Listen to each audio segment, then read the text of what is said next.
오늘도 놓치지 말고 꼭 알아야 할 뉴스를 준비했는데요. 근데 오늘이 안타깝게도 마지막 방송입니다. 구독자님께서 미리 들어오셔서 아쉽다 이런 글들을 많이 올려주고 계시는데요. 우정희님께서 김성환님 헤어커트 하셔야겠어요. 그리고 공진단님께서요. 김민하 평론가님 웃음소리 이제 못 듣게 돼서 어떡하냐고 걱정해 주셨는데요. 웃음소리요? 아, 웃음소리만 그러면 따로 어떻게 올려야 되나? 뭐 유튜브에다가 짤로 김민하의 웃음 네. 그래가지고 계속 올려둘까? 뭐 마지막 날이어서 뭐 소개도 없고 뭐 이 시작 이게 뭐도 없고 그렇게 가네요. 근데 오늘은 이게 유튜브다. 뭐 사실 뭐 다 아는데 뭘 소개를 합니까? 뭐 제가 김민하고 뭐 여기 계신 분이 김성환 평론가고 뭐 다 아시는데 뭘 소개를 합니까? 네. 그래도 죄송해요. 제가 까먹었어요. 아니 뭐 소개가 필요 없죠. 김민하 평론가 참 이렇게 아픈 구석을 팍팍 찌르고 들어와. 아니죠. 네, 이미 다 아시는데요. 뭐. 전 이사평론가 김성환이고요. 제 앞에 김민하 평론가 나와 계십니다. 안녕하세요. 뭐 새삼스럽게 뭐 안녕하세요. 뭐 아니, 구독자분들한테 안녕하세요 인사하는 거니까. 안녕하십니까. 네. 이거 못 보게 돼서 어떡하지? 너무 아쉽네. 네. 제가 오히려 더 아쉽습니다. 구독자님들보다.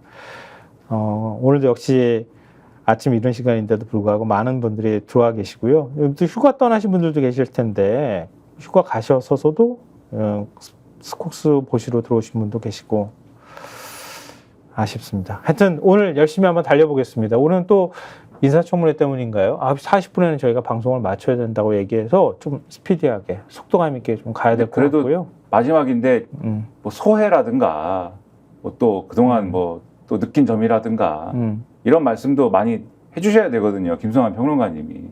왜 또 그렇게 갔다가 얘기하다가 나한테 공을 던져요? 또 중요한 위치에 있으시니까 그런 말씀을 또 해주셔야죠. 대표로서 또 해주셔야죠. 내가? 중요한 위치? 스콕스 어디? 대표로서 해주셔야죠. 스픽스 대표는 전계환 대표고 스콕스 대표 김성환 아무런 힘이 없습니다. 자, 오늘 기사로 가보겠습니다. 경향신문 1면으로 가주십시오. 또 버려진 최상병 특검법. 많은 신문들이 일면에 최상병 특검법이 폐기 처분이 됐다. 이 부분에 대해서 폐기됐다고 하는 부분에 대해서 기사를 쓰고 있는데요. 경향신문 1면 기사가 제일 눈에 띄었기 때문에 저희가 이 기사를 골라봤습니다. 또 버려졌습니다. 누가 버렸을까요? 누가 버린 겁니까 대체? 누가 버렸습니까? 누굽니까? 누굽니까 이거? 네. 국회가 버린 겁니까? 대통령이 버린 겁니까? 누가 버렸습니까? 공을 국회에다 던져놓고 국회가 버렸다고 또 이렇게 나중에 핑계대는 거 아닌가 싶은데요. 21대 국회에서 폐기가 됐는데도 불구하고 22대 국회에서 다시 추진했지만 결국은 대통령 거부권 행사로 국회 문턱을 넘지 못했습니다. 어제 국회 본회의에서 최상병 특검법에 재석 299인 중 찬성 194표, 반대 104표, 무효 1표로 이 특검법이 제2건이 부결이 됐습니다. 그래서 지난 5월 민주당이 발의한 특검법은 자동 폐기가 됐습니다. 관련 법안 내용들은 저희가 많이 설명을 해드렸기 때문에 굳이 뭐 내용을 다 말씀드리지 않아도 될 것 같고요. 지금 제2요구된 법안은 결국 제2결에서 출석 의원 3분의 2 이상의 찬성이 필요한데 그 그건 찬성이라고 하면 108명 중 국민의힘 의원 가운데 8명이 찬성이야 통과될 수 있었는데 왜냐하면 200명이라고 하는 조건을 충족해야 되니까요. 반대가 104표로 안철수 의원을 비롯해 4명이 여당 반대 당론을 어긴 것으로 분석이 된다. 이렇게 경향신문에서 쓰고 있습니다. 추경호 국민의힘 원내대표는 부결 후에 위헌 요소가 많은 법이고 그 부당함을 확인하고 부결시켰다는 데 의미가 있다라고 설명했다고 하고요. 박찬대 민주당 원내대표는 민심을 배신하고 공정과 상식을 폐기한 윤 대통령과 국민의힘을 강력하게 규탄한다고 말했습니다. 경향신문 6면도 보여주십시오. 지금 이탈표 나온 부분들을 여러 신문들이 좀 분석을 했어요. 이탈표가 최소 3표에서 4표 정도 나왔는데 이걸 예상 밖이다. 이렇게 평가하고 있어요. 그러니까 당론을 결정한 거 아닙니까 지금? 그렇죠. 당론을 결정한 사안인데 108명이 왔으면 108표가 나와야죠. 그렇죠? 그렇죠. 근데 104표가 나온 거 아닙니까? 네. 그 4표가 어디로 갔냐? 그런 얘기죠. 그러니까 그 고집불통 안철수 의원이 한 표는 계속 행사를 했고 그다음에 나머지 뭐 하여튼 안철수든 누구든 간에 내 표 어디 갔냐. 근데 그 내 표로 추정되는 표 중에 3표는 찬성으로 간 것 같고 네. 한 표는 무효로 간 것 같고 이건 추정입니다. 어차피 근데. 그 국민의힘에서 주장하더라고. 국회의원이 가부를 못 썼다고 하더라고요.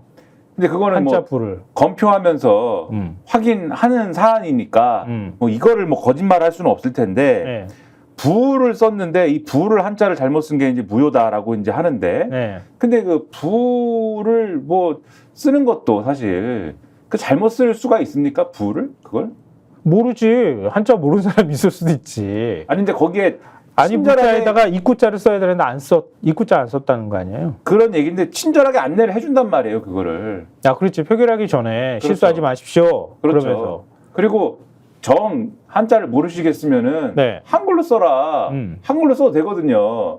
그래서 주로 이제 요렇게 이거에서 일부러 오타내는 거 아니냐 이런 의심도 있기 때문에 지난번에도 그런 얘기가 있었어요. 그렇죠. 항상 점 엉뚱한 데다 찍는다고. 그렇죠. 점을 왜 굳이 찍냐? 그렇게 점 찍으면 안 된다고 얘기를 하는데 예를 들면 점을 찍었다고 하면 그래서 이것도 순수한 의미의 아차 실수 이거는 아닐 가능성이 의도적으로 네. 그렇게 만들었다. 있어 실수를 보여서 가장한. 그렇죠. 그러면은 결국 이탈표라는 것은 굉장히 적극적으로 움직인 이탈표와 그리고 좀 소극적으로 움직인 이탈표 이렇게 나눠보면은 최대 멍청한 이탈표 하나 더 넣어줍시다. 그러니까 최대 4표에 이른 것이다. 네. 그러면 여당 입장에서 보면은 이번에는 분위기가 전당대회 끝나고 나서 한동훈 대표하고 윤석열 대통령하고 뭐 고기도 먹으면서 러브샷도 하면서 네. 그 자리에서 윤석열 대통령이 한동훈 대표 외롭게 하지 말자 이런 얘기도 하고 네. 화기애애한 무드를 조성을 했는데 바로 그 다음날 이걸 하는데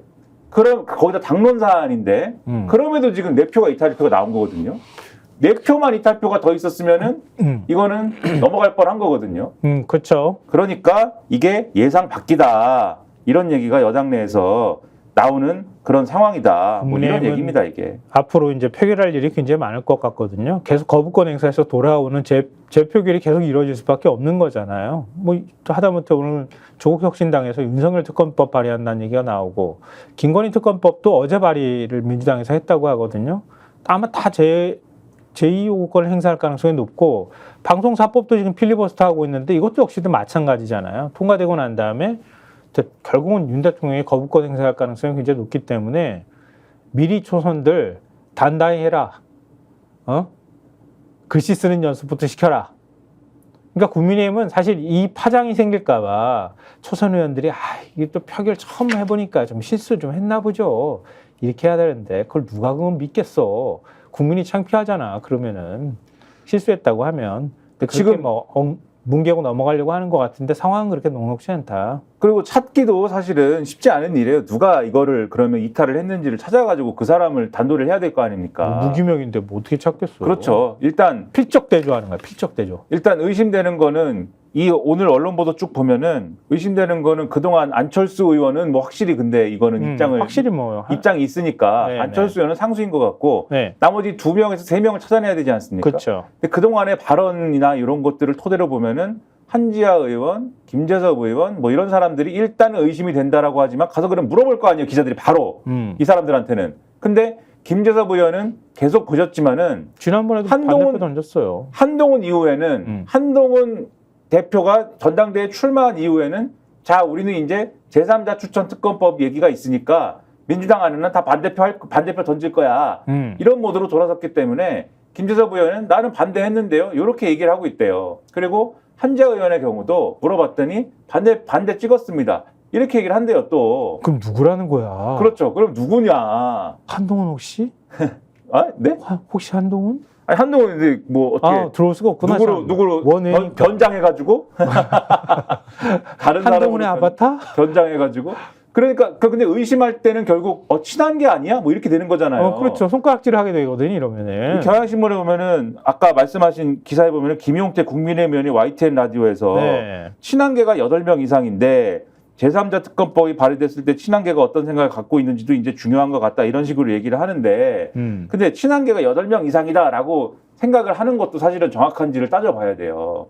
그러니까 이 지금 국민의힘 내에서 하는 얘기들은 일단 당신이 누구한테 쏠려 있는지는 전당대회를 통해서 확인된 거 아닙니까? 그렇죠. 네. 그러면은 대놓고 나는 친한계야 라고 얘기하는 사람이 한 10명 정도일 수는 있겠지만 의원들 중에 일종의 수면 아래에 있는 친한계도 있을 수 있다. 지금 상황에서는. 그러면 이 사람들이 평소엔 드러내고 있지 않지만 물밑에서는 그리고 무기명 투표에서는 어떤 행보를 하고 있는지를 확인할 수 없는 거 아닙니까? 이런 모든 조건들이 국민의힘 입장에서는 다 난감한 조건들이고 다 불안한 조건들일 수밖에 없다. 한동훈 대표도 친한게도 곤란해요. 왜냐하면 장해찬 전 최고위원이 얘기했잖아요. 한동훈 특검법하고 김건희 특검법은 차상변 특검법은 한 몸이라고 그랬잖아요. 너 이렇게 나오면 우린 한동훈 특검법으로 갈 거야. 이렇게 지금 얘기하고 경고하고 있는 상황이기 때문에 무시무시합니다. 네, 거기도 또한 이렇게 만만치 않다. 아주 생각이 복잡할 수밖에 없는데요. 일단 특검법을 추진한 야권은 어떤 생각을 갖고 있는지 들여다보겠습니다. 한겨레 신문 6면 보여주십시오. 자, 야당 한동훈 수정안 배제 않고 제2법 채비, 상설 특검 또 검토. 할 수 있는 거 다 하겠다는 뜻이에요. 쉽게 말하면. 그렇죠. 여기에 보면은 지금 이제 제목에 드러나 있듯이 다시 될 때까지 하겠다. 이런 입장이 다시 또 발의하겠다 법안 얘기하잖아요. 그렇죠. 다시 한번 이제 발의를 하는데 한동훈 대표가 제시한 제3자 특검 후보 추천 방식을 배제하지 않고 제2법에 나서는 동시에 별도 입법이 필요 없는 상설 특검 도입도 함께 검토하는 투트랙 전략으로 대응할 방침이다. 이런 얘기를 하고 있다라는 겁니다. 오늘 조국혁신당 대표가 그 MBC의 시선집중에 출연해가지고 인터뷰하더라고요. 근데 상설특검은 어차피 윤석열 대통령이 그 국회 규칙을 바꿔야 되기 때문에 그 부분에 대해서 국민의힘이 헌법소원을 제기하면 그걸 명분으로 해서 대통령은 특검을 임명 안 하려고 할 거다. 이 부분 하나 얘기했고요. 또 하나는 특검보라고 하는 사람을 또 임명을 해야 되는데 특검보는 또 법무부 차관인가? 법무부 장관이 임명하게 돼 있다는 거예요. 그럼 초유에 나중에 가서 보면은 성향이 다르다 그러면 특검하고 특검보가 싸우는 일이 벌어질 가능성도 있다. 검사라고 하면 몇 명 되지도 않는 것이기 때문에 그렇게 해버리면은 과연 수사가 제대로 진행될 수 있을 것이냐 여기에 대한 좀 회의적인 시각도 얘기하더라고요. 어찌됐든 간에 박찬대 민주당 원내대표는 해병대원 순직 사건의 실체적 진실과 수사 외와 국정농단 의혹을 국민 앞에 낱낱이 밝혀드리는 그날까지 계속 전진하겠다. 목소리를 높였다고 하고요. 황운하 조국혁신당 원내대표는 특검 거부가 확실한 탄핵 사유라는 점을 명심해야 한다. 그냥 최상병 특검을 받을 걸 후회하게 만들어주겠다라고 말을 했고요. 그리고 박은정 조국혁신당 의원은 특검법 부결 뒤에 즉각 최상병 수사 외압 의혹과 김성근 전 해병대 1사단장 구명로비 의혹 등을 수사 대상으로 적시한 윤석열 수사 외압 특검법을 대표 발의했다고 합니다. 이게 앞서 제가 말씀드렸던 윤석열 특검법입니다. 결국은 법은 발의할 거고 상설 특검이라고 하는 카드는 계속 놓고 쥐고 같이 할 수 있는 방법들을 다 해보겠다. 이게 야권의 어떤 방침이라고 볼 수 있을 것 같은데요. 근데 그러면은 그동안에 제3자 추천 특검법은 받을 수 있다고 얘기를 했던 한동훈 국민의힘 대표는 어떤 입장일까? 이런 상황까지 오면 앞서 이제 한겨레 신문 기사에도 나오지만 한동훈 수정안을 배제하지 않는다. 이렇게 지금 얘기를 하고 있거든요. 한동훈이 뭔가 반응을 보여야 될 거 아닙니까? 한국일보 5면 보여주십시오. 그 중간에 있는 기사예요. 여당 당권 잡고 최상병 특검법 한 발 빼는 한동훈. 아니 무슨 당대표 되고 나니까 마음이 바뀌었다는 거예요? 그런가 봅니다. 네. 기사에 보면 당선 이후에 온도차가 뚜렷하다. 한 대표는 취임 첫날 취재진과 만나 최상병 특검 법안 발의 뜻에 변함이 없느냐라는 질문에 제 입장은 달라진 게 없다고 했다. 하지만 발의는 제가 하는 게 아니다 라고 했는데 현역 의원이 아니어서 법안을 직접 발의할 수 없다는 뜻이 담겼지만 불과 한 달 만에 특검을 관철시키겠다는 의지가 흐릿해졌다. 이 기사 이렇게 쓰고 있고 그다음에 최측근 장동혁 최고위원이 있지 않습니까? SBS 라디오 25일 인터뷰에서 본회의에서 최상병 특검이 부결되면 제3자 특검에 대한 논의를 굳이 이어갈 실익은 없다고 생각한다. 이렇게 얘기를 했는데 실제 법안이 부결된 것이죠. 그래서 이것도 확연히 후퇴한 입장이다. 이렇게 평가를 할 수밖에 없는 그런 상황인 것입니다. 여기에 대한 해석이 있는데 한국일보 이렇게 해석을 하고 있어요. 한동훈 대표의 변심은 원내 지지 기반이 탄탄하지 않은 상황에서 최상병 특검 반대로 똘똘 뭉친 당내 의원들과 척을 지지 않으려는 움직임으로 풀이된다. 다만 유력한 차기 대권 주자로 꼽히는 그가 원칙을 저버리는 모습은 약점이 될 수밖에 없다. 이에 일각에서는 상황이 달라지면 특검 카드를 다시 꺼낼 것이라는 관측도 나온다. 뭐 이렇게 돼 있는데 이 부분을 사실은 다른 신문들도 많이 썼는데 네. 가령 한겨레 기사를 보면은 방금 이제 장동혁 최고위원이 인터뷰에서 한 얘기에 대해서 물어봤어요. 네. 근데 일단 장동혁 최고위원은 한동훈 대표와 논의한 건 아니고 개인적인 생각이다라고 얘기를 하면서 민주당이 예를 들면은 김건희 여사 관련 의혹을 포함한 국정농단 특검법 등의 다른 특검법을 한다고 하면은 우리가 제3자 추천 방식 등의 특검법을 발의해서 얻을 실익이 없다고 한 것이다라고 해명을 했지만 그러나 미묘한 기류 변화가 있는 거 아니냐는 해석이 나올 수밖에 없고 더군다나 이 발언은 전날 윤석열 대통령과 한동훈 대표의 화합 만찬 뒤 나온 것이라는 점에서 주목이 된다는 거예요. 한겨레 기사에 보면은 대통령실 고위 관계자의 코멘트가 있습니다. 이게 아주 의미심장해요. 네. 뭐라고 얘기했느냐? 그동안은 사실 이전에 김건희 특검법이나 이런 거는 한동훈 당시에 비대위원장이 되기도 전에 법무부 장관일 때 단순한 법 앞에는 예외가 없어야 되고 성역이 없어야 된다 뭐 이런 얘기 하나 가지고 네. 막 이래가지고 윤석열 대통령 그만두라고 했잖아요. 용산에 정신을 막 잃었잖아요. 정신 잃고 막 이렇게 됐잖아요. 뭘 정신을 잃었다는 게 뭐야? 네? 분노하고 그러니까 경로하는 게 정신을 잃은 건가 보네. 정신이 없는 거죠. 그러니까 그것은. 근데 그러면은 제3자가 추천하면 최상병 사건 특검을 할 수 있다 이렇게 얘기하면 또 정신이 막 없어졌을 거 아닙니까? 그렇죠. 그런 상황이어야 되잖아요. 대통령실 고위 관계자가 이렇게 얘기합니다. 한동훈 대표의 특검법 관련 주장을 보면 민주당 법안이 편향된 법안이라고 지적하는 내용으로 대통령실과 입장이 다르지 않다. 대통령이 수사 결과를 보고 미진하면 특검하자고 하시겠다는 그 정도의 얘기다. 만찬 자리에서 뭐 얘기했나? 오늘 뭔가 얘기 한겨레인가 좀 하지 마라 그래. 걱정 마십시오 형님 이렇게 얘기했나? 한겨레인지 경향신문인지 아니면 다른 신문인지 이제 만평이 있었는데 네. 이제 러브샷을 하는 것 같은 모습이 그 있습니다. 한겨레 만평이요. 네, 러브샷 같은 모습이 이렇게 있고 이렇게 하는데 거기서 이제 각자의 생각이 써 있어요. 한동훈 대표는 앞으로 나는 흔들지 않는 걸로 이렇게 얘기를 하고 윤석열 대통령은 특검은 추진하지 않는 걸로 이렇게 좀 공감대가 있는 거 아니냐라는 의심. 그래서 일단은 요런 무드로 가고 있다. 네. 경향신문 6면에도 대통령실 입장이 나왔는데요. 대통령실 고위 관계자가 어제 이제 최상병 특검법 최종 부결이 되니까 악법이라고 규정하면서 국회 부결로 최종 폐기된 것은 정상이다 이렇게 얘기를 했다고 합니다. 어제 그 대통령실 관계자가 통화를 했는데 여당 안에서도 이견이 있으니 내부 논의 과정을 지켜보겠다는 입장이라면서도 당정이 하나의 뜻으로 가겠다는 것은 확실하다 이렇게 얘기를 했답니다. 그 다음에 그 기사가 이렇게 요 내용을 붙여줘요. 윤 대통령은 용산 대통령실에서 국민의힘 신임 지도부와 만찬하면서 한 대표와 러브샷을 하며 당정 결속 의지를 다졌다. 한겨레 신문 만평하고 거의 똑같은 내용이지. 그러니까 전당대회 과정에서 다시 부각된 윤 대통령과 한 대표 사이 갈등을 봉합하려고 원팀 기조를 강화하려는 행보다. 근데 그 얘기 하잖아요. 이거 걱정하는 거 참모들이 막 얘기했더니 또 뭐 한동훈 위원장하고 만나는 거에 대해서도 역시 마찬가지잖아요. 윤 대통령이 늘 예의. 지난번 뭐 선거 끝나고 난 다음에 또 막 거기도 참모들 몇 명 핵심 참모들 그 사람들이 막 좌지우지하고 인사 문제 얘기 나오고 막 그렇게 할 때도 윤 대통령이 좀 막 괜찮아. 내가 알아서 할게. 이렇게 얘기했다잖아. 근데 이번에도 그랬다잖아. 내가 알아서 할게. 걱정하지 마. 걱정은 무슨 계속 그렇게 얘기해놓고 계속 걱정시켜놓고 이번에도 어쨌든 뭐 걱정하지 말라고 했다니까 뭔가 얘기가 있었을 가능성도 사실은 뭐 배제하기는 어려워 보여요.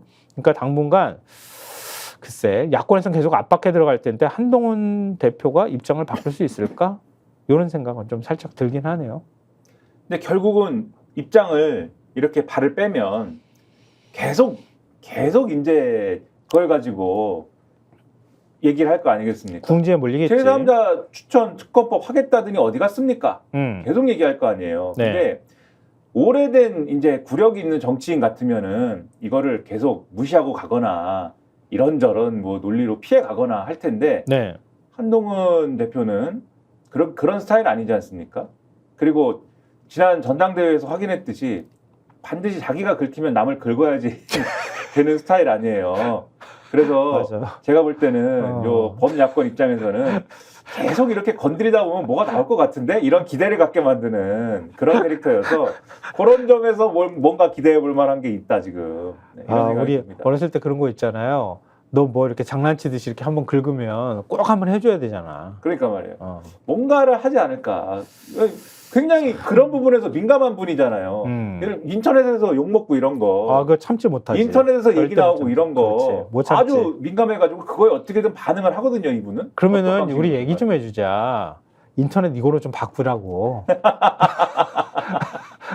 인터넷을 바꿔라. 예, 네. 인터넷 바꾸고 다시 돌아오겠습니다.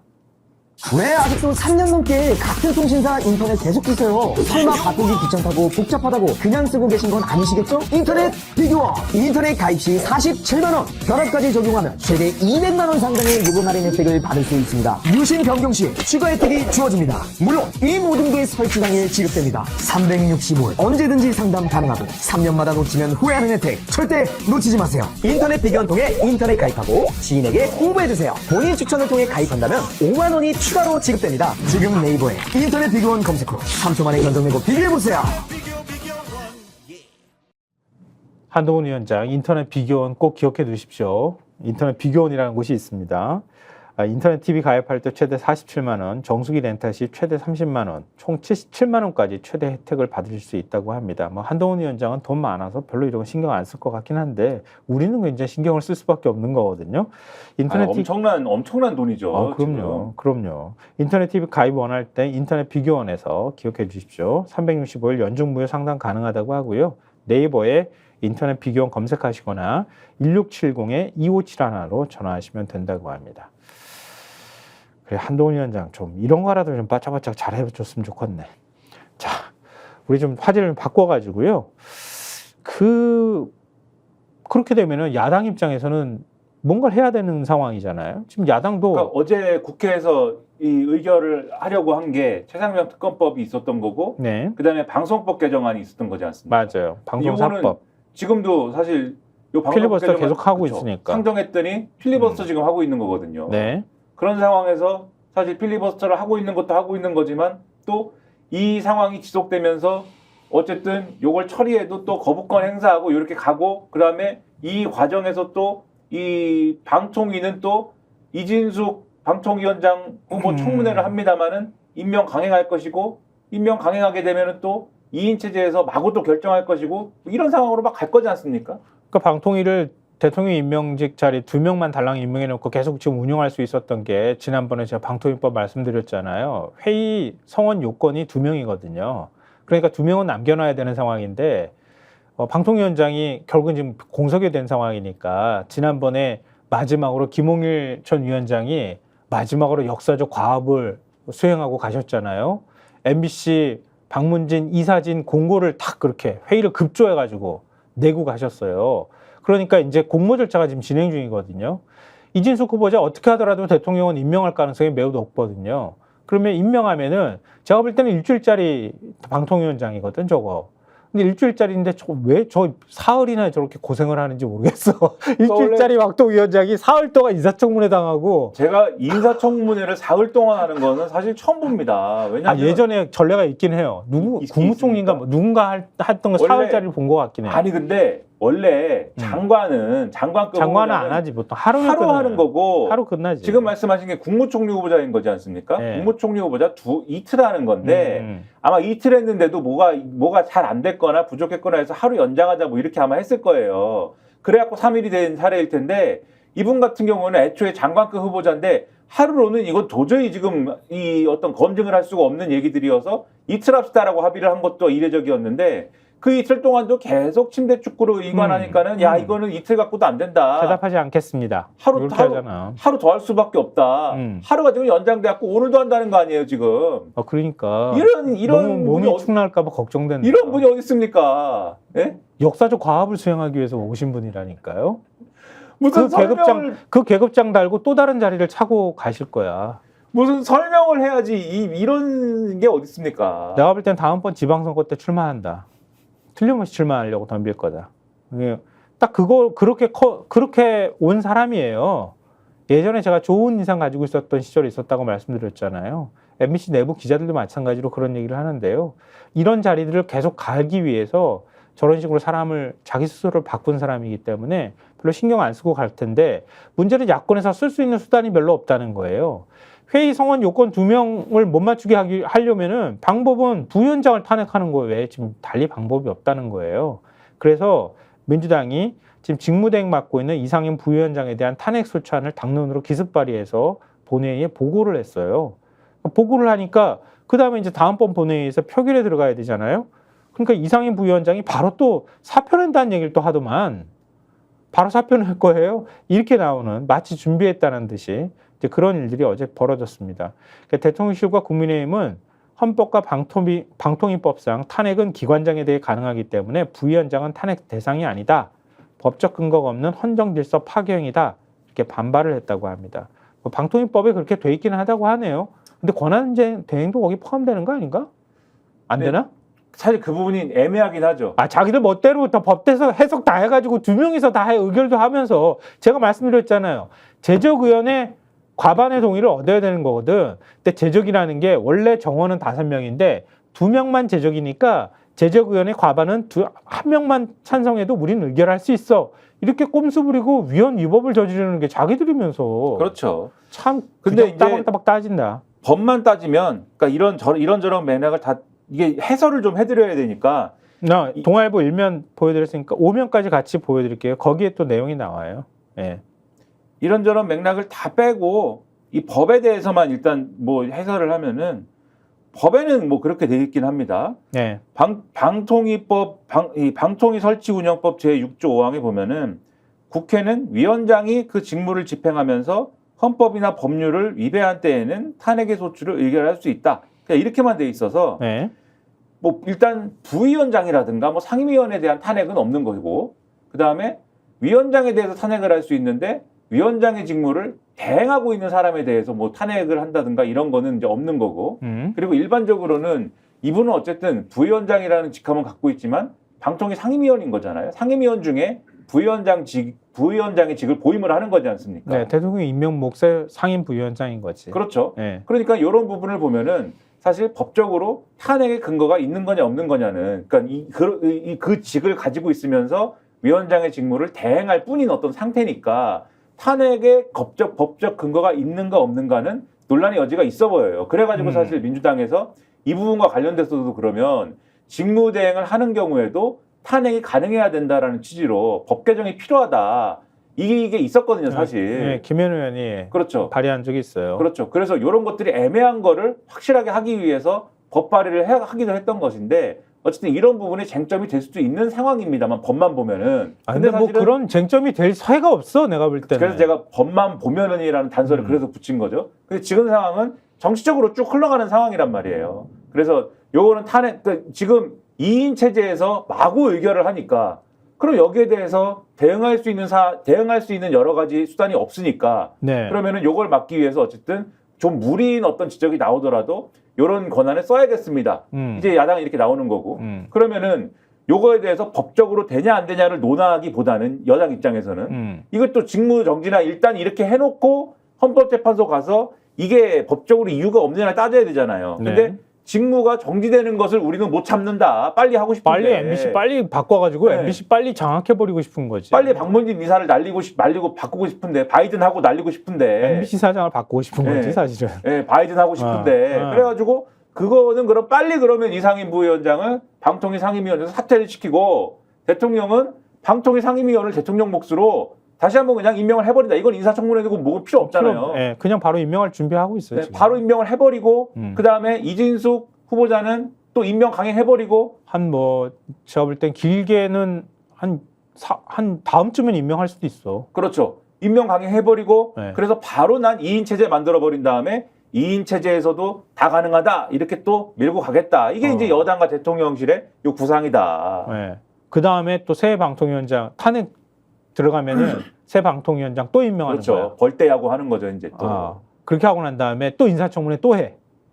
이게 또 사흘 동안 인사청문회 해. 이게 뭡니까 이게? 내가 보니까 방통위 제가 가봤잖아요, 인사청문회.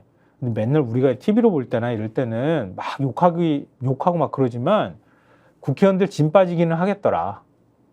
방통위원들 저도 안면 있는 분들이 너무 많아서 국민의힘 쪽 그 국회의원들도 제 팔을 붙잡고 왜 왔어? 막 이렇게 얘기를 하더라고. 왜 왔어? 그 얘기를 직접적으로 하시지 그랬어요. 다 잘리잖아 지금 당신들 때문에 내가 안 오게 생겼습니까? 이렇게 말씀을 하시죠. 그런데 내가 보니까 생명줄 짧아질 것 같아. 계속 이거 하다가 그쪽이나 양쪽이나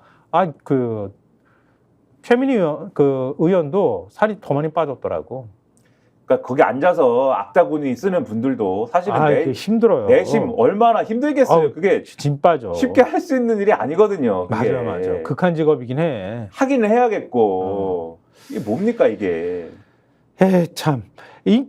그러니까 지금 부위원장 얘기를 우리가 지금 하는 거고 결국은 이제 국회 본회의에 보고됐기 때문에 24시간 이후 72시간 이내에 표결에 들어가야 되는 거거든요. 그 사이에 제가 볼 때는 앞으로 이틀 내에 사퇴와 새로운 새로운 부위원장을 임명하고 그러면 난 다음에 아까 말씀드렸던 것처럼 또 이진석 방통위원장이 또 탄생하게 생겼어요. 근데 지금 청문회는 이건 도대체 뭔지 모르겠어.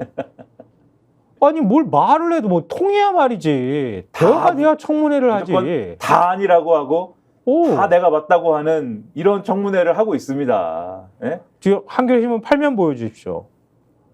너무 뻔뻔해. 사람이 상식이 없어. 내가 보니까. 왜냐하면 어제 우리 이 소식 전해드렸잖아요. 그러니까 MBC가 2012년에 파업에 들어갔을 때 그때 사측이 자신들한테 유리한 여론을 조성하기 위해서 어찌 보면 여론 조작을 하려고 시도를 했던 거지. 위키트리아라고 하는 이게 무슨 업체야? 여론 조작 업체라고 말하기도 뭐하고 원래는 인터넷 매체로 시작했는데 그렇죠. 인터넷 신문이었는데 거기와 관련돼 있는 무슨 소셜 머시기라는 회사가 지주회사 비슷하게 위에 있는 거잖아요. 맞아. 우리 김행전 장관이 그렇죠. 또 부회장인가? 명목상 회장인 거지. 그렇죠. 거기하고 MBC하고 계약을 맺어서 네. 그 당시에 언론 노조가 파업을 하는 상황이 국민들이 언론 노조의 얘기에 너무 많이 넘어가는 것 같으니까 우리 사측의 논리, 이런 논리를 많이 유포해 주십시오. SNS나 이런 데다가 이런 취지로 계약을 맺었는데 네. 그 계약금이 2억 5천이었다. 그렇죠. 근데 이게 당시에 MBC가 이 계약 내용에서 너무 과한 것들을 많이 요구해서 거의 결국은 계약 내용 이행도 못하고 우리가 포기해버렸다 그러잖아. 공은의라고 하는 분이. 그렇죠. 그래서 위키트리 그쪽에서 야 이건 우리 감당 못해요. 이렇게까지는 감당 못해요. 저희들도 뭐 한두 번 해본 거 아니지만 이렇게까지는 이건 너무합니다. 그래가지고 손 뗐다. 그 계약이 파기됐다. 이 내용이죠. 근데 어제 이훈기 민주당 의원이 질의를 했거든요. 이 부분에 대해서.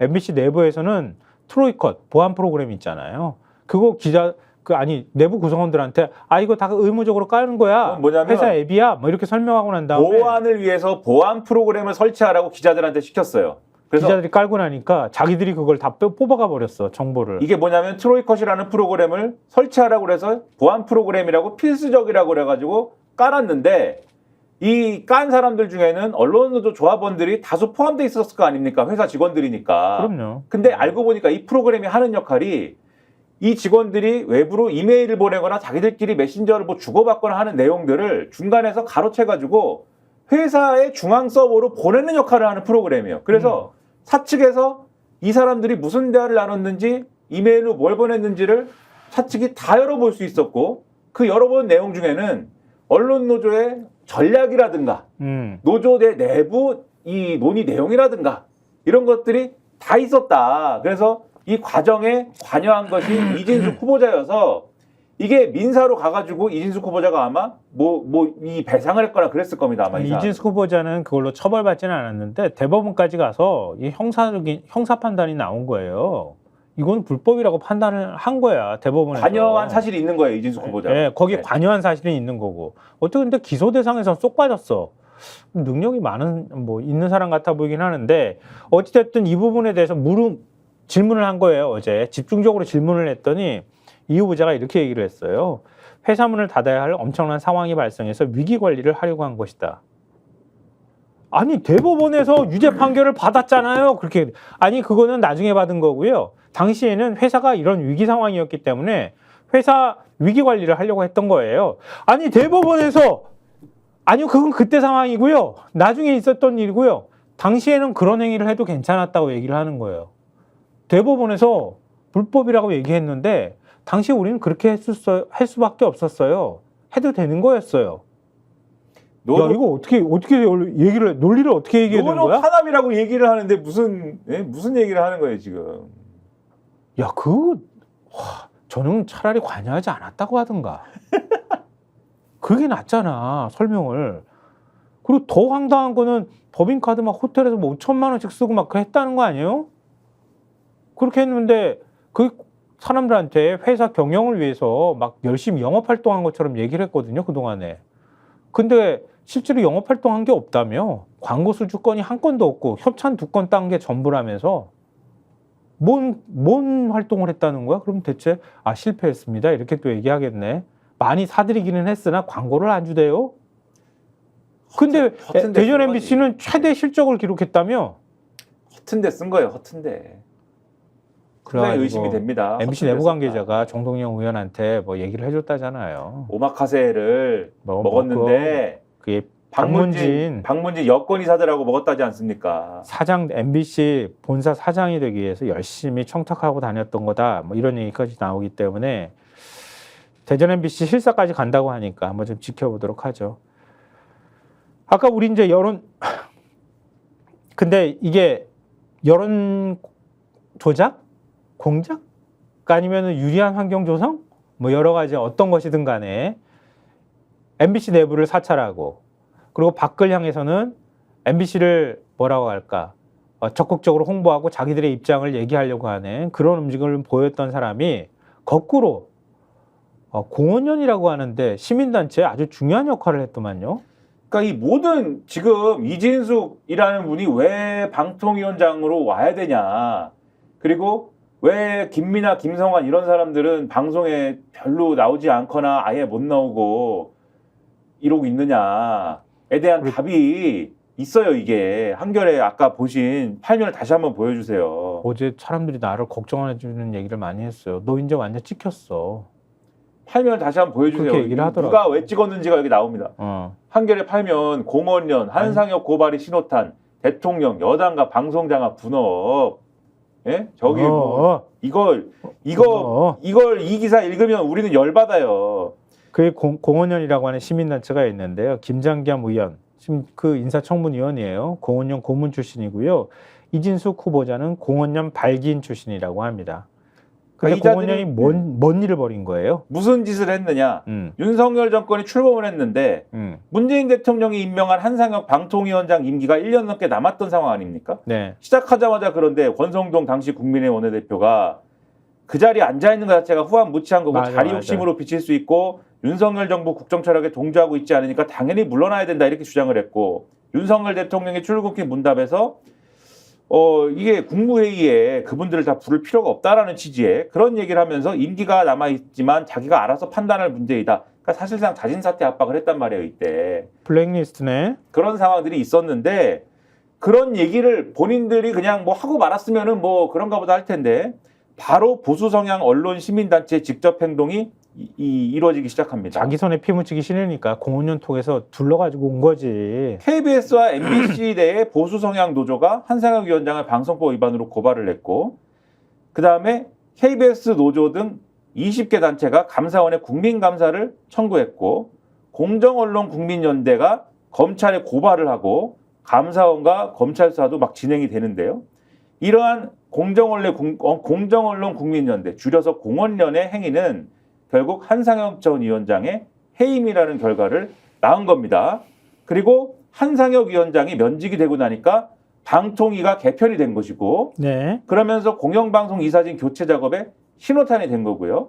윤석열 대통령은 이에 앞서서 야당목 방통위원으로 추천된 최민희 당시 후보자에 대한 임명을 거부한 상황이었는데 한상혁 위원장이 기소가 되자마자 자신의 추천 몫으로 이상인 의원을 지명을 해서 방통위 구도를 여야 2대1로 바꿨습니다. 그리고 이 여권위의 방통위는 공영방송 이사진 개편에 돌입을 했고요. 이 KBS 이사회에는 윤석열 이사, 남영진 이사장이 해임이 됐고 이 여당 성향의 서기석 전 재판관, 헌법재판관, 황근 선문대 교수가 들어와서 여야 구도가 4대 7에서 6대5로 뒤집어졌고 그리고 나서 이 KBS 이사회가 김희철 KBS 사장 해임 제청안을 의결했고 바로 대통령이 제거하는 일이 쭉 이어졌고 그리고 이런 일들이 비슷하게 이제 벌어지는데 이런 보수 성향 언론 시민단체의 활동이 빠짐없이 다 이런 데서 관찰이 된다는 겁니다. 그리고 이 대표격인 데가 바로 공원련인데 공원련이라는 데는 그러면 어떤 곳이냐? 윤석열 정권 출범 직후인 2022년 6월에 설립이 됐고요.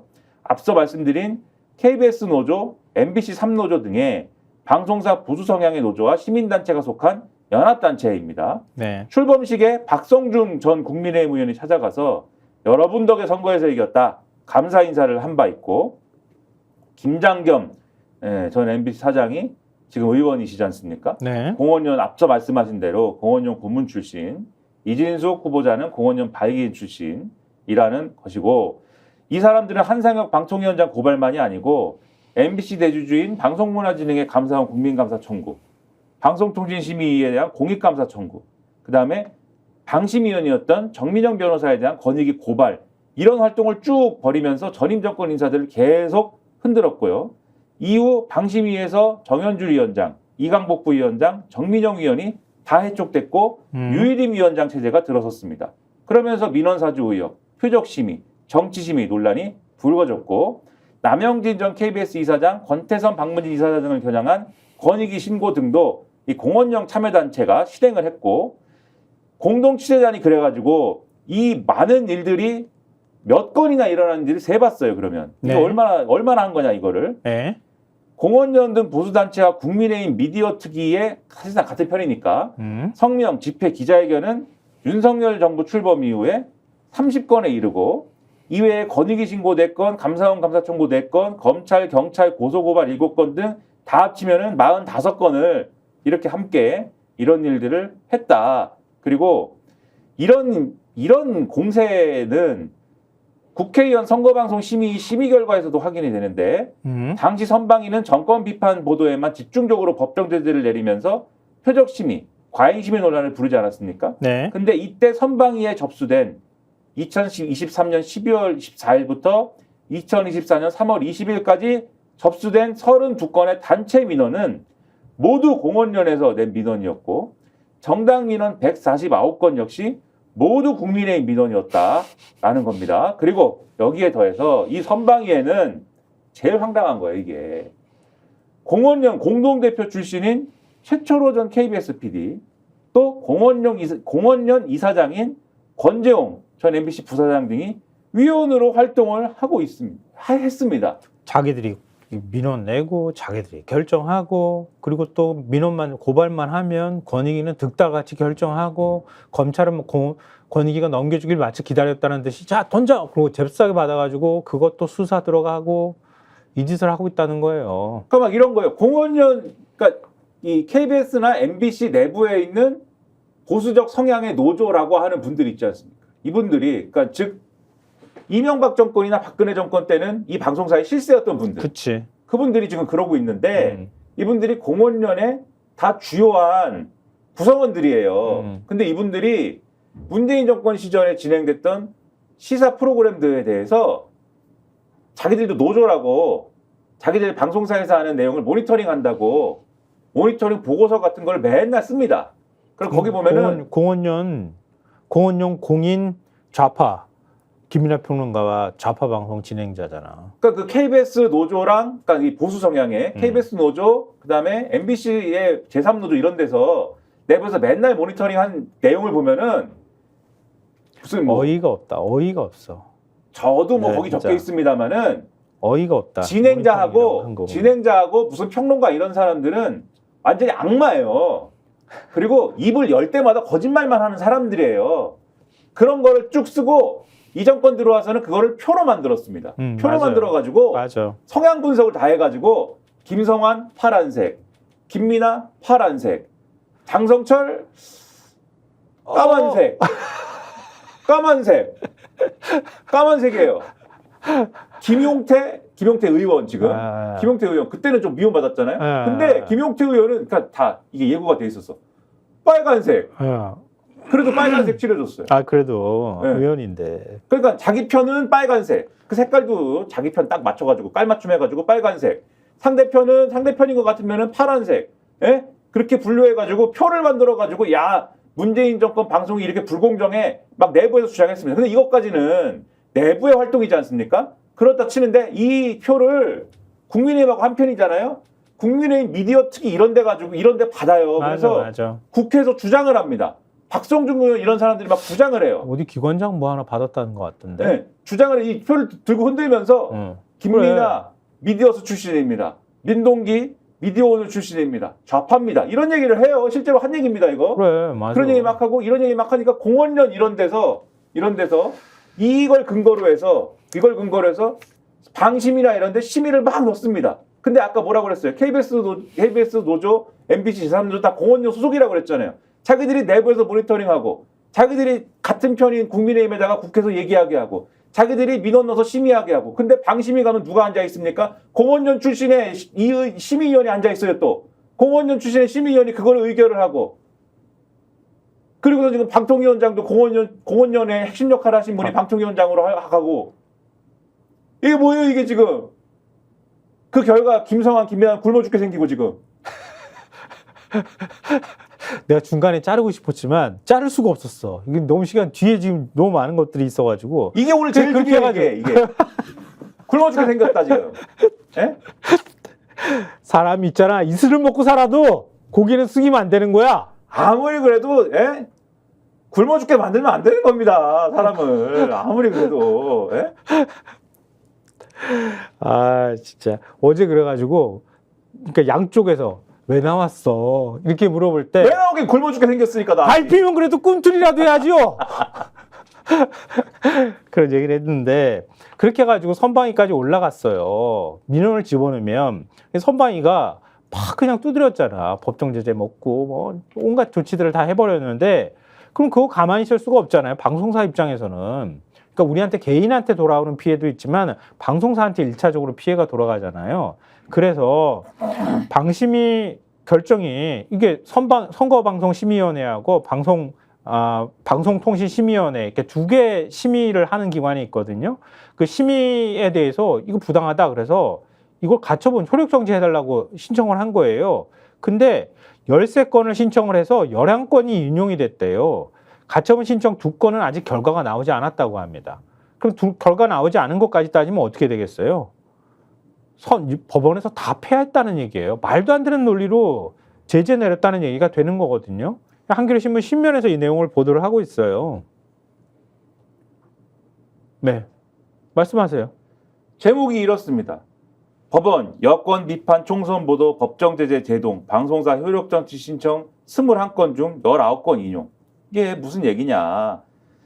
지금 말씀하신 대로 방송사 입장에서는 선방위 방심위가 이렇게 막 심의를 하는 게 부당하지 않습니까? 그냥 막 방망이를 막 두드려버리니까 지들끼리만 가가지고 야당 의원도 없어. 그렇죠. 부당해서 이 심의만으로도 이미 방송사는 타격을 입거든요. 그럼요. 제어가나 이런 데 반영이 되기 때문에. 그렇죠. 그래서 그런데 여기에 대해서 소송을 하면은 그 소송 결과가 나올 때까지 근데 이걸 가지고 고통스럽지 않습니까? 이미 심의 결과가 반영이 되는데 소송 결과가 나온 이후에는 이미 물 건너 가는 거잖아요, 이미. 그렇죠. 그러니까 그럴 때 가처분을 내지 않습니까?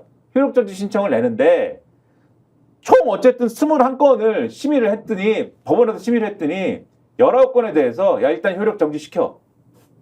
이런 결론이 지금까지 나왔다는 거예요. 그러면 법원이 왜 그렇게 판단하느냐?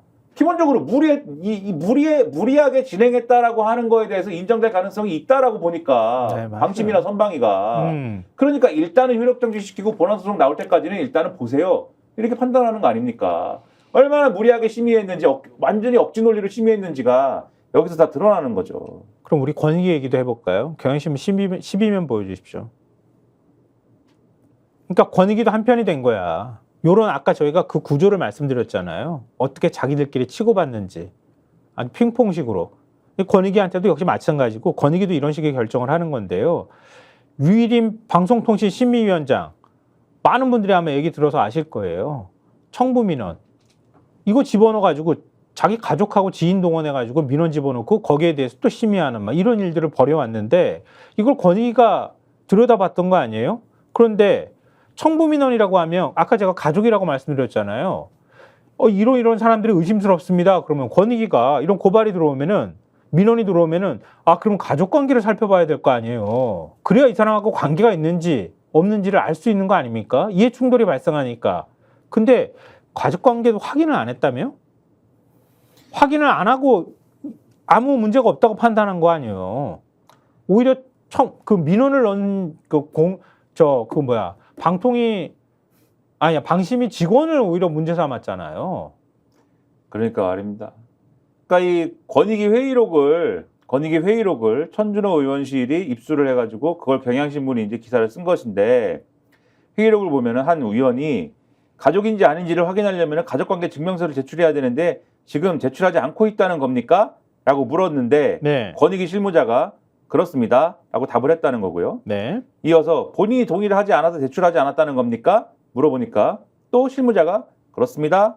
라고 했다는 겁니다. 그래서 역대 조사 과정에서 그러면 가족관계 증명서를 제출받은 사례는 있나요? 물어보니까 실무자가 있습니다. 라고 해서 그럼 이게 그러면은 결론을 내면 안 되지 않습니까? 뭘. 그러면은 자기들이 확인할 수 없는 상황이라고 하면 강제조사권이 있는 곳으로 넘겨야지. 송부를 하든가. 그렇죠. 그래서 검경에 수사를 해달라고 의뢰를 하든가 해야 될 거 아닙니까? 그러니까요. 근데 그게 아니고 이거는 뭐 우리가 확인 못 하겠으니까 방심위가 한번 그러면 조사해 보세요. 방심위 건인데 니들이 네. 위원장 괴롭히려고 거기에 대해서 민원은 내부에 적이 있으니까 니들이 그거 알아서 조치해. 이렇게 했다는 거 아니에요. 우린 못하겠으니까 이게 이 민원이 제출이 된 당사자인 방심위가 그럼 한번 조사해봐. 방심위가 셀프 민원을 한 건을 방심위한테 조사하라고 하는 권익위가 이게 무슨 정신입니까 이게? 그럼 그건 방심위원장이 결정하잖아. 그게 류일임 방심위원장 지금 장난치는 겁니까 이게 지금 뭡니까 지금? 경향신문 12면 보시면은요, 이거 12면을 버릴 기사가 없어요. 12면에 들어가 있는 기사를. 자, 그 아래 김여사 명품백 사건 비판 여론을 인민재판 규정한 권익위원. 김여사 명품백 사건 그 사건 종결 처리했다는 건 뭐 다 아실 것 같고요. 권익위원이 이런 발언을 했다고 하는 거예요. 민주당 천준호 의원이 제13차 권익위 전원회의 회의록, 그게 이제 사건 종결 처리 결정했던 회의거든요. 이 회의록을 입수를 했대요. 근데 이 회의에서 지금 명품 가방 관련 신고 사건의 의결서에 소수 의견을 넣을지를 두고 위원 간의 첨예한 의견 대립이 이어졌다고 합니다. 왜냐하면 그 반대하는 위원들도 있었거든요. 결국 의결서에 소수 의견을 담지는 않되 한 참석자가 이 자리에서 소수 의견을 낭독해 회의록에 남기는 절충안이 채택이 됐다고 합니다. 그러니까 의결서에 공식적으로 만약에 이거 대법원에서 판단할 때 대법관이 이견 내는 거 기록해 놓듯이 기록해 놓으면 틀림없이 언론에 보도가 될 거고 이게 논란이 될 것 같으니까 그걸 굉장히 여권 추천 인사들이 반대를 했던 모양이에요. 그래서 절충안으로 회의록에 반대 의견을 기록해서 남기는 정도로 합의가 이루어졌다고 합니다. 그러니까 회의록상 발언자는 전부 익명 처리가 됐다고 하는데요. 문제의 발언들은 한 위원이 낭독한 소수 의견에 반박하는 과정에서 나왔답니다. 다수 의견을 표방한 것으로 추정되는 다른 위원은 대통령 기록물 관리법상 선물을 준 주체가 내국인일 경우에는 국가적 보존 가치를 따져 기록물을 인정할 수 있지만 외국인 선물에는 적용되지 않는다고 말을 했답니다. 그래서 외국인 선물은 별도 요건 없이 대통령 기록물이 돼 신고 의무에서 제외된다는 취지로 말을 했다고 하고요. 이 위원은 그러면서 외국인 선물도 국가적 보존가치 요건을 따져 기록물을 여부를 결정해야 한다는 주장은 전형적인 죄형 법정주의 위반이다라고 했답니다. 이어서 이 사건의 본질은 미움이다. 법으로 미움받는 사람을 반드시 처벌해야 한다는 믿음이 마치 정의로 포장되고 있다는 위험성을 자각할 필요가 있다. 이런 말을 했다고 하고요. 신소련 형법, 나치스 독일 형법을 언급하며 유추해석으로 벌할 수 있다고 규정했던 역사에서 죄형 법정주의의 어려움을 알 수 있다. 죄형 법정주의가 사라진 문화대혁명 시절 수많은 사람이 인민재판이라는 이름으로 처벌받은 비극이란 사례를 들어서 죄형 법정주의를 지킬 필요성을 재차 언급하기도 했다고 합니다. 그 다음에 이 위원이 얘기했던 말을 또 해줄까요? 드릴까요? 아니, 뭐야? 제가 볼 때 이분의 직업이 좀 이제 유추가 미움. 됩니다. 네? 미움. 네. 이 사건의 본질은 미움이라잖아요. 미움인데 이분이 어떤 직업을 갖고 있는 분인지가 약간 제가 추정이 됩니다. 어떤 직업을 갖고 있어요? 전직 검사가 아닐까 싶습니다. 그러면 부위원장이겠네?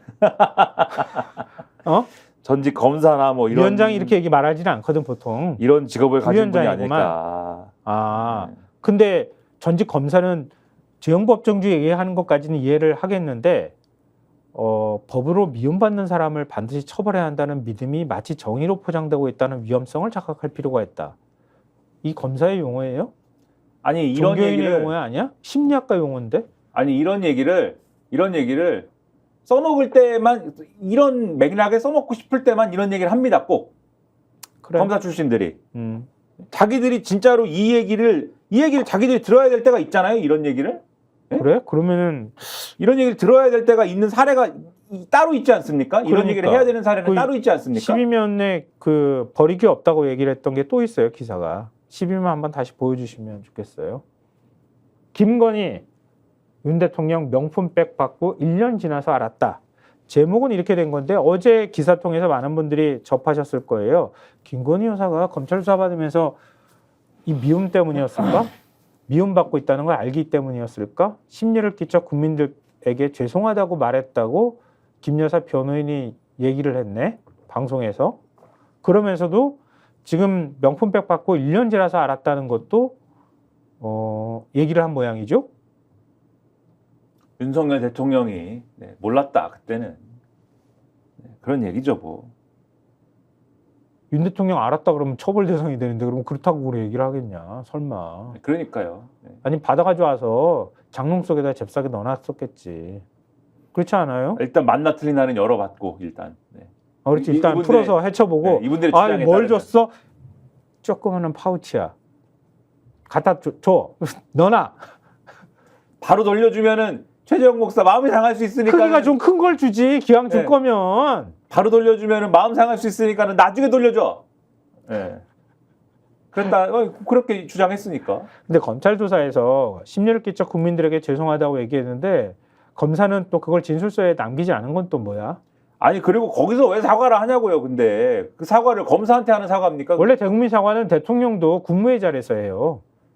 국무회의 비공개 국무회의 자리에서 해요. 그것도 국민 앞에서는 안 해요. 아니 근데 언제부터 그랬습니까? 언제부터? 그 언제부터라니요? 윤 대통령이 집권하고 난 다음부터 그랬죠. 세상이 그렇게 바뀌었어요. 대통령이 대국민 사과, 대국민 담화 할 때는 단상 하나 딱 갖다 놓고 거기 오셔가지고 존경하는 국민 여러분 이러면서 이렇게 해야지. 그거 좀 더 해라. 그거 좀 더 해줘요. 오늘 마지막 방송이잖아. 예? 뭐 이렇게 해가지고 하는 거지. 그거를 뭐 어디 구석에 숨어가지고 하면 그게 대국민 사과, 대국민 담화가 됩니까? 윤 대통령 한 번만 좀 해줘. 네? 윤 대통령 한 번만 해줘. 존경하는 국민 여러분, 야, 저 카메라 켰냐? 제가 뭐, 술이나 한잔 하자. 이렇게. 제 앞엔 제로 콜라가 있어서. 원래 한동훈 위원장은 제로 콜라를 안 마신대요. 아, 그래요? 네. 아니 안 마신다는 게 아니라 죄송해요. 윤석열 대통령이 제로 콜라를 이 모든 음료수 중에서 제로 콜라만 마신대요.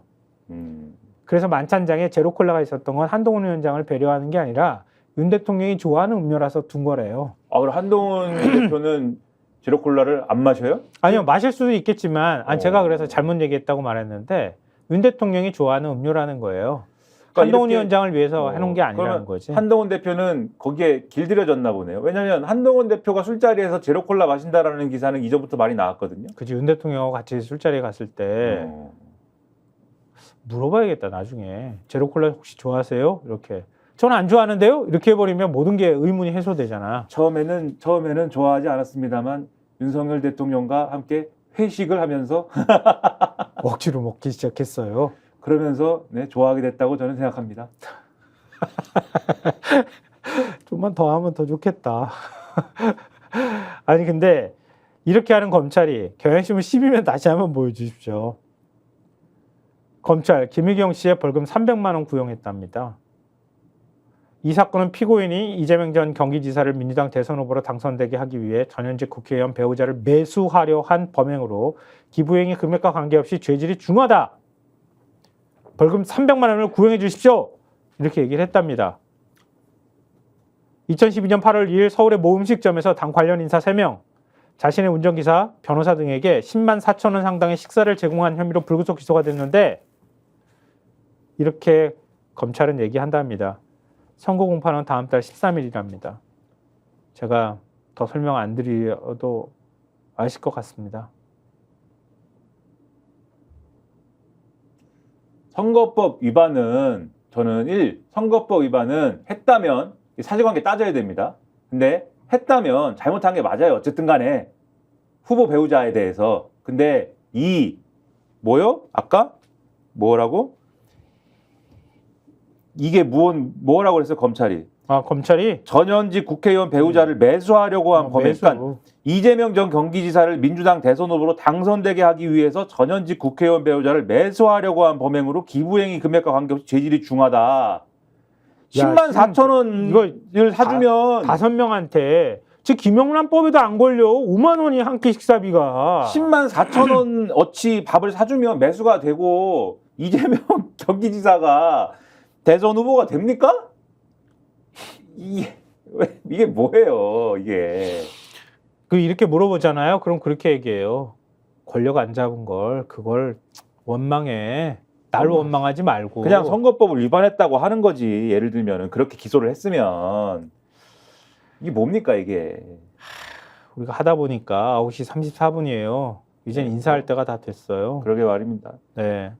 원래 상속 세울 얘기를 하나도 못했네. 근데 뻔한 얘기 아닙니까? 네, 우리가 마지막 날 굳이 상속세 얘기까지 다 얘기해야겠어. 대법관 후보자는 그러더만 아이들 태어나면 주식 다 사주는 거 아니에요? 이런 식으로 얘기하잖아요. 근데 우린 그렇게 받아본 적은 없어서 잘 모르겠어. 요즘 100일 땐 금반지 대신 주식 준다고 하던데 이수경 대법관 후보자는. 그들의 리그에서 사는 사람들이 너무 많다 이런 생각이 듭니다. 다수의 국민들이 감시의 눈총을 눈길을 잠깐 거두게 되면 늘 감시할 수 없다는 걸 알기에 이런 사람들은 그 틈을 노려서 자기들끼리 권력을 주거니 받거니 하고 아까 우리가 여러 가지 구조에 대해서 말씀드렸잖아요. 그런 것 같다 이런 생각이 듭니다. 근데 그런 것들을 우리가 열심히 고발해 드려야 되는데 끝났다. 우리가 끝나게 됐습니다. 그래서 한 반년 정도 한 거 아닙니까? 그죠? 반년 정도 했어요. 어땠어요? 김인하 평론가? 근데 이제 저는 늘 말씀드립니다만은 저는 김성환 평론가님도 그렇고 평론가들이 이제 언론도 많이 보고 신문도 많이 보고 기사도 많이 보지 않습니까? 근데 그런 거를 사실 평론가만 하는 게 아니고 우리 유권자들, 시민들이 다 할 수 있어야 되는 거거든요. 사실 그러니까는 맞아요. 이 자리에서 쭉 전해드린 거를 같이 보셨으면 아마 느끼셨을 텐데 신문이 물론 이제 보도 안 하고 감추고 이제 축소하고 이런 것도 있습니다만은 기본적으로는 그래도 상당 부분 보도할 거를 합니다.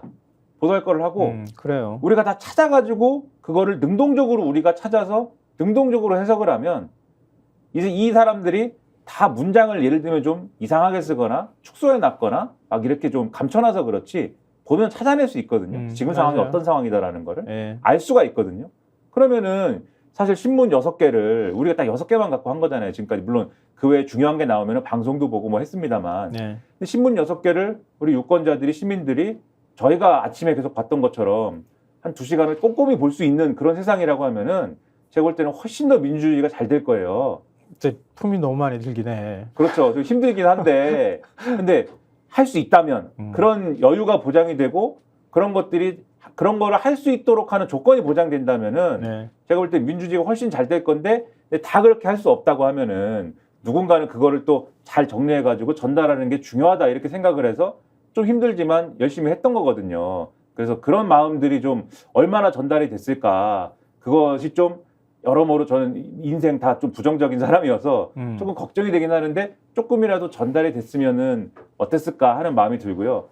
많은 저도 그렇고 이제 언론에 대한 비판을 많이 하고 이제 많이 미워하는데 저는 언론에 대한 비판도 사실 언론에 대한 비판이 오히려 지금까지 많이들 하는 언론에 대한 비판이 저는 단순한 비판들이 오히려 언론을 더 나쁘게 만들 수 있다고 생각하는 편이에요. 그래서 이 6개월 동안 우리가 해보니까 언론에 대한 비판을 굉장히 정교해야 된다. 이게 맞습니다. 이게 네. 이 사람들이 자기들이 장난칠 때는 아주 정교하게 장난을 치지 우리가 생각하는 것처럼 단순하게 장난치지 않아요. 그래서 그런 것들도 염두에 두고 앞으로 언론의 보도나 이런 것들을 같이 볼 수 있었으면 더 좋았을 텐데 그런 점들이 저는 아쉬움이 좀 남아요.